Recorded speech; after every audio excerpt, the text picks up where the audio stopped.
ముఖ్యమంత్రి రేవంత్ రెడ్డి ఇవాళ జయశంకర్ భూపాలపల్లి జిల్లాలో పర్యటించనున్నారు.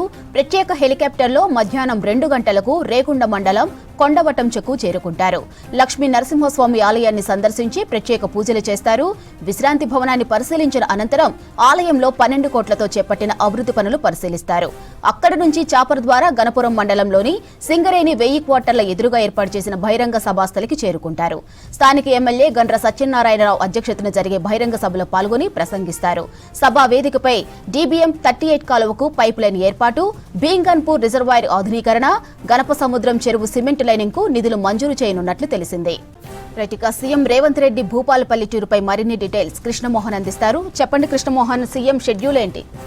మాధురి, ముఖ్యమంత్రి రేవంత్ రెడ్డి 2 గంటల 5 నిమిషాలకు కోటంచకు చేరుకుంటారు. రేగుండ మండలం కోటంచకు చేరుకుంటారు. అక్కడ లక్ష్మీ నరసింహస్వామి ఆలయంలో 45 నిమిషాలు అంటే 2:50 వరకు కూడా ఆయన షెడ్యూల్ టెంపుల్లోనే ఉంటుంది. టెంపుల్కి సంబంధించిన రెనోవేషన్ పనులు, అదేవిధంగా అక్కడ గెస్ట్ హౌస్లకు సంబంధించిన నిర్మాణం సంబంధించినటువంటి అన్ని కూడా ముఖ్యమంత్రి పరిశీలిస్తారు. ఆ తర్వాత స్వామివారిని దర్శించుకోవడం, మొక్కులు చెల్లించుకోవడం చేస్తారు. దానికి సంబంధించినటువంటి ఏర్పాట్లన్నీ కూడా జరుగుతున్నాయి. ఆయన PCC అధ్యక్షుడు హోదాలో ఈ టెంపుల్ను అప్పుడు పాదయాత్ర సందర్భంగా సందర్శించారు. ఆ సమయంలో ప్రస్తుతం ఉన్నటువంటి ఎమ్మెల్యే గండ్ర సత్యనారాయణరావు ఆలయ విశిష్టత, స్థల పురాణం, ఆలయాన్ని పునరుద్ధరించే దానికి సంబంధించినటువంటి అంశాల మీద అప్పుడు రేవంత్ రెడ్డి దృష్టికి తీసుకెళ్లారు. ఆ సమయంలో హామీ ఇచ్చారు ఆలయానికి సంబంధించినటువంటి పునరుద్ధరణ కావచ్చు, దీని డెవలప్మెంట్కి సంబంధించి. అదే క్రమంలోనే ముఖ్యమంత్రి ఆయన బాధ్యతలు చేపట్టిన తర్వాత దీనికి సంబంధించిన నిధులు కేటాయించారు. ఆలయానికి సంబంధించినటువంటి అభివృద్ధి పనులు కొనసాగుతున్నాయి. ఈ నేపథ్యంలోనే ముఖ్యమంత్రి రేవంత్ రెడ్డి ఇవాళ మధ్యాహ్నం 2 గంటల 5 నిమిషాలకు కోటంచ చేరుకుంటారు. కోటంచకు సంబంధించి కూడా ఇటు ఎండోమెంట్ శాఖ అధికారులంతా కూడా విస్తృతమైనటువంటి ఏర్పాట్లు చేశారు. ముఖ్యమంత్రి ఇక్కడికి వచ్చిన తర్వాత ఇక్కడ జరుగుతున్నటువంటి పనులను పరిశీలించడంతో పాటు ఆయన ఆలయంలో పూజా కార్యక్రమాల్లో కూడా పాల్గొంటారు. ప్రస్తుతం ముఖ్యమంత్రి పర్యటన నేపథ్యంలో ఎండోమెంట్ ఎలాంటి స్వాగతం పలకబోతుంది, సేమ్ టైంలో ముఖ్యమంత్రి పర్యటనకు సంబంధించినటువంటి అంశాలు మాట్లాడేందుకు మనతో ఎండోమెంట్ శాఖ డిప్యూటీ కమిషనర్ సునీత ఉన్నారు. ఆమెతో మాట్లాడదాం. ముఖ్యమంత్రి పర్యటనకు సంబంధించి కోటంచ లక్ష్మీనరసింహస్వామి టెంపుల్కు వచ్చిన తర్వాత సీఎం షెడ్యూల్ ఏముంటుంది? కోటంచ లక్ష్మీ నరసింహస్వామి టెంపుల్ రెనోవేషన్ జరిగిన క్రమంలో ఈరోజు ముఖ్యమంత్రి గారు 2 గంటలకి టెంపుల్ని దర్శించి స్వామివారిని దర్శనం చేసుకొని మన గెస్ట్ హౌస్ భవనాన్ని కూడా ఇనాగరేట్ చేయడం, కార్యక్రమాలన్నీ ఇనాగరేట్ చేయడం జరుగుతుంది. దీనికి సంబంధించి కూడాను 2 డేస్ క్రితమే మా ప్రిన్సిపల్ సెక్రటరీ గారు టెంపుల్ని విజిట్ చేసి ప్రత్యక్షంగా అన్ని ఏర్పాట్లను చూడడం జరిగింది. అదేవిధంగా ఈరోజు ఎండోమెంట్ కమిషనర్ గారు, అదేవిధంగా రీజనల్ జాయింట్ కమిషనర్ గారు, డిపార్ట్మెంట్కి సంబంధించిన అందరూ అఫీషియల్స్ కూడా అక్కడ ఉండి ప్రత్యేకంగా ఏర్పాట్లను పర్యవేక్షిస్తున్నారు. ముఖ్యమంత్రి గారు రాగానే వేద పండితులతోటి మనము పూర్ణకుంభ స్వాగతం పలికి లోపలికి తీసుకెళ్లి దర్శనం అనంతరము ఇనాగరేషన్ కార్యక్రమాన్ని చేయించడం జరుగుతుందండి. సో టెంపుల్కి సంబంధించి ముఖ్యమంత్రి హోదాలో రాబోతున్నారు. ఆ టెంపుల్కి సంబంధించినటువంటి ఎట్లా ఉన్నాయి పనులకు సంబంధించినటువంటి రెనోవేషన్కి సంబంధించిన పనులు ఎలా జరుగుతున్నాయి? దేవస్థానానికి సంబంధించి 12 కోట్లు SDF ఫండ్స్ ద్వారాగా ఈ రెనోవేషన్ కార్యక్రమాలన్నీ చేయడం జరిగింది. అన్నీ కూడాను కంప్లీట్ అయ్యాయి. వాటన్నిటికి సంబంధించి ఈరోజు సార్ సందర్శించిన అనంతరము ఇనాగరేషన్ చేయడం జరుగుతుంది. సో పూజలు కానీ ఏమైనా చేసే అవకాశం ఉందా? ప్రస్తుతం అక్కడ స్వామివారికి వచ్చిన తర్వాత ఎంతసేపు అక్కడ ఉంటారు?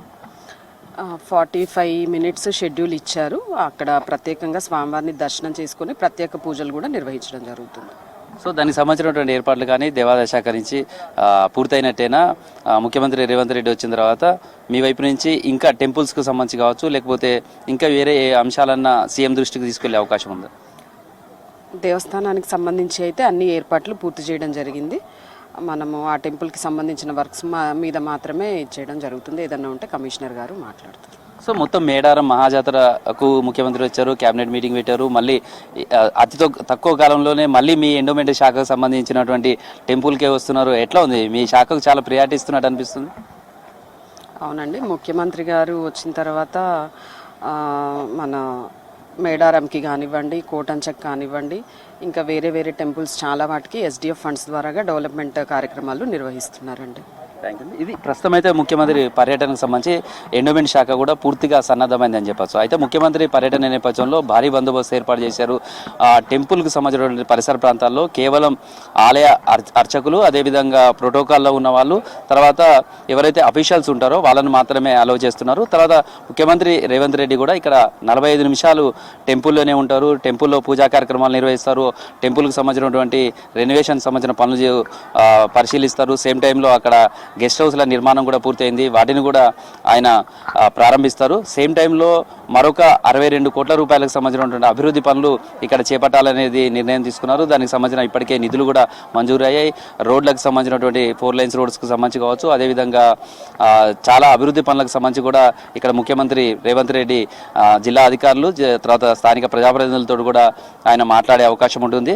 ప్రధానంగా కోటంచకు సంబంధించినటువంటి టెంపుల్ ఎప్పుడైతే పిసిసి అధ్యక్షుడు హోదాలో వచ్చారో ఆ తర్వాత మళ్ళీ ఇప్పుడు ముఖ్యమంత్రి హోదాలో ఖచ్చితంగా ఈ ఆలయానికి నిధులు కేటాయిస్తాను, డెవలప్ చేస్తాము, అదేవిధంగా వచ్చి తానే ప్రారంభిస్తానని ముఖ్యమంత్రి ఆ రోజు చెప్పారు. సేమ్ అది ఇప్పుడు ఇక్కడ కార్యరూపం దాల్చిందని చెప్పుకోవచ్చు. అయితే ముఖ్యమంత్రి పర్యటన అక్కడి నుంచి చెల్పూర్కు వెళ్తారు. గణపురం మండలం సంబంధించి అక్కడ బహిరంగ సభ ఉంటుంది. బహిరంగ సభ స్థానిక ఎమ్మెల్యే గంటా సత్యనారాయణరావు అధ్యక్షతన సభ జరుగుతుంది. అయితే ఈ సభకు కూడా చాలా ప్రియారిటీ ఉందని చెప్పచ్చు. ఎందుకంటే భూపాలపల్లి అనేది కూడా ఇండస్ట్రియల్ ఏరియా, ఇటు సింగరేణికి సంబంధించి కావచ్చు, అదేవిధంగా కేటీపీపీకి సంబంధించినటువంటి ఇది ఉంది, అదేవిధంగా గోదావరి తీర ప్రాంతం, అడవులు ఉన్నటువంటి ప్రాంతం, అదేవిధంగా టూరిజంకు సంబంధించినటువంటి హబ్గా కూడా ములుగు, భూపాలపల్లి జిల్లాను 2 జిల్లాలు కూడా చూస్తారు. సింగరేణి తెలంగాణకు గుండెకాయ లాంటిది, వెలుగులు అందించే సంస్థ.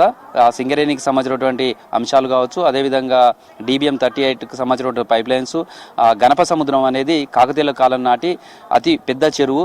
మొత్తం వరంగల్ ఉమ్మడి జిల్లాలో కూడా కాకతీయుల నాటి గొలుసు చెరువుల కిందనే వేలాది ఎకరాలకు సాగు అవుతుంది, లక్షల ఎకరాల సాగు అవుతుంది. అట్లాంటి వాటిలలో కూడా గణప సముద్రం ఒకటి. గణప సముద్రంకి సంబంధించినటువంటి డెవలప్మెంట్కి సంబంధించి కావచ్చు, ఈ చెరువు కింద దాదాపు 20,000 ఎకరాల ఆయకట్టు కూడా ఉంటుంది. ఇట్లా చాలా అంశాలకు సంబంధించినటువంటి ముఖ్యమంత్రి ప్రస్తావించే అవకాశం ఉంటుంది. సేమ్ టైంలో రేగొండ, గణపురం కావచ్చు, ఇప్పుడు ముఖ్యమంత్రి పర్యటించే రేగొండ కావచ్చు, దీనికి సమీపంలోనే పరకాల ఉంటుంది. పరకాల మున్సిపల్ ఎన్నికలు జరుగుతున్నాయి. సేమ్ టైంలో దానికి అత్యంత సమీపంలోనే ములుగు ఉంది. ములుగు తొలిసారి ములుగు జిల్లా హెడ్ క్వార్టర్లో ములుగు సంబంధించినటువంటి మున్సిపల్ ఎన్నికలు ఉన్నాయి. వీటన్నిటి మీద కూడా ముఖ్యమంత్రి పర్యటన కూడా ప్రభావం పడే అవకాశం ఉందని చెప్పచ్చు. ముఖ్యమంత్రి రేవంత్ రెడ్డి పర్యటన నేపథ్యంలో అధికార యంత్రాంగం అంతా కూడా భారీ ఏర్పాట్లు చేసింది. కోటంచ దేవాలయానికి సంబంధించిన దగ్గర పటిష్టమైనటువంటి బందోబస్తు ఏర్పాటు చేశారు. దీనికి సంబంధించి కూడా ములుగు ఎస్పీ ప్రత్యేకంగా పర్యవేక్షిస్తున్నారు. అదేవిధంగా బహిరంగ సభకు సంబంధించి చెల్పూరుకు సంబంధించి భూపాలపల్లి ఎస్పీ అక్కడ పర్యవేక్షిస్తున్నారు. మొత్తం 1100 మంది పోలీసులు ముఖ్యమంత్రి పర్యటన నేపథ్యంలో భద్రతా విధుల్లో వాళ్ళంతా కూడా పాల్గొంటున్నారు. ముఖ్యమంత్రి 2 గంటల 5 నిమిషాలకు భూపాలపల్లి చేరుకుంటారు. తిరిగి బహిరంగ సభ పూర్తి చేసుకుని 5 గంటల 10 నిమిషాలకు తిరిగి హెలికాప్టర్లో హైదరాబాద్కు వెళ్తారు. మొత్తం 3 గంటల పాటు భూపాలపల్లి జిల్లాలో ముఖ్యమంత్రి పర్యటన కొనసాగనున్నది.